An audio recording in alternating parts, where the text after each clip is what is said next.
पंतप्रधान मोदी जे आहेत ते प्रत्येक घडामोडींवर बारकाईने लक्ष ठेवून आहेत आणि त्या संदर्भातल्या बैठका सुद्धा त्यांच्या सुरू आहेत। एकीकडे आपण पाहताय पाकिस्तानकडून अनेक भागांमध्ये ड्रोनना हल्ले सुरू झाले, त्याला प्रत्युत्तर दिले जात आहे। राजौरी सेक्टरमध्ये पाकिस्तानचे ड्रोन जे आहेत ते हाणून पाडण्यात आलेले आहेत। उरी सेक्टरमध्ये पाकिस्तानकडून जोरदार सध्या गोळीबार केला जात आहे।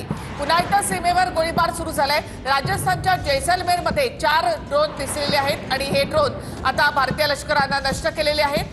पाककडून अनेक भागांमध्ये सध्या ड्रोनना हल्ला सुरू झालाय। पठाणकोट एअरबेसचं कुठलंही नुकसान झालेलं नाही। पठाणकोट एअरबेसवर तिथे देखील ड्रोनना हल्ला करण्यात आला होता, मात्र भारतानं तो हाणून पाडलाय। अमृतसर एअरपोर्ट जवळ देखील या ठिकाणी ड्रोनना हल्ला भारतानं हाणून पाडलेला आहे। एअरबेसला टार्गेट जे ते पाकिस्तानकडून केले जात आहे। पठाणकोट एअरबेसला काल सुद्धा टार्गेट करण्यात आलेलं होतं, त्यावेळेला त्या ठिकाणी सुद्धा ड्रोन आणि मिसाईल्स डागण्यात आलेले होते, मात्र भारतीय सैन्यानं ते हल्ले परतवून लावलेले आहेत। आता पुन्हा एकदा पठाणकोट एअरबेसला पाकिस्तानकडून लक्ष करण्यात आलेलं आहे, मात्र भारतानं हा पूर्ण प्रयत्न हाणून पाडलेला आहे। पठाणकोट एअरबेस त्याचबरोबर अमृतसर एअरपोर्ट हे दोन्ही देखील बंद ठेवण्यात आलेले आहेत सुरक्षेच्या कारणास्तव, मात्र तिथे देखील ड्रोन हल्ले हे नाकाम करण्यात आलेले आहेत। राजौरीमध्ये पाकिस्तानचे 10 ड्रोन भारतीय लष्करानं पाडलेले आहेत। पाकिस्तान पुन्हा नागरी विमानांना आपली ढाल बनवतोय। पाकिस्तानची हवाई वाहतूक याही काळामध्ये सुरू आहे। भारतानं पाकिस्तानमध्ये हल्ला करू नये आणि त्यासाठी म्हणून या नागरी विमानांना या ठिकाणी ढाल म्हणून पाकिस्तान वापरत आहे। पठाणकोटमध्ये पाकिस्तानचे ड्रोन भारतीय लष्करानं आता पाडलेले आहेत। एकीकडे पाकिस्तान स्वतःचा बचाव करताना दिसते, दुसरीकडे भारतावर ड्रोनना हल्ला करण्याचा प्रयत्न, मात्र भारताकडून जशास तसं उत्तर या ठिकाणी दिलं जातंय।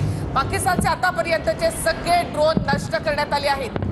जम्मू, नौशेरा, सांबा, पोखरणमध्ये पाकचे ड्रोन जे आहेत ते हाणून पाडण्यात आलेले आहेत। राजस्थानच्या पोखरणमध्ये पाककडून ड्रोन हल्ला करण्याचा प्रयत्न, मात्र हा सुद्धा प्रयत्न हाणून पाडण्यात आला आहे। पंजाबच्या पठाणकोटमध्ये स्फोटाचे आवाज जे आहेत ते ऐकू आलेले आहेत। जम्मूमध्ये स्फोटांचे आवाज ऐकू येत आहेत। अनेक भागामध्ये ब्लॅकआउट करण्यात आलेला आहे। जम्मू, पंजाब, राजस्थान या ठिकाणी ब्लॅकआउटच्या सूचना आहेत।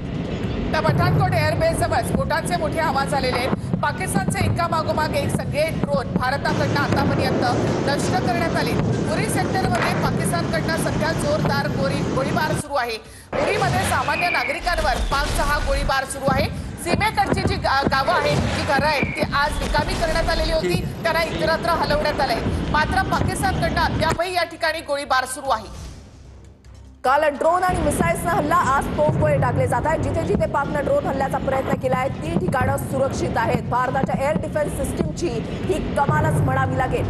पठाणकोट, फिरोजपूर, जैसलमेर, जम्मू, राजौरी, सांबा सेक्टर हे सगळं सुरक्षित आहे। पाकिस्तानचे ड्रोन इथपर्यंत पोहोचू शकले नाहीत। जिथे जिथे पाकनं ड्रोन हल्ल्याचा प्रयत्न केला ते सगळे भाग सुरक्षित आहेत। पाकिस्तानला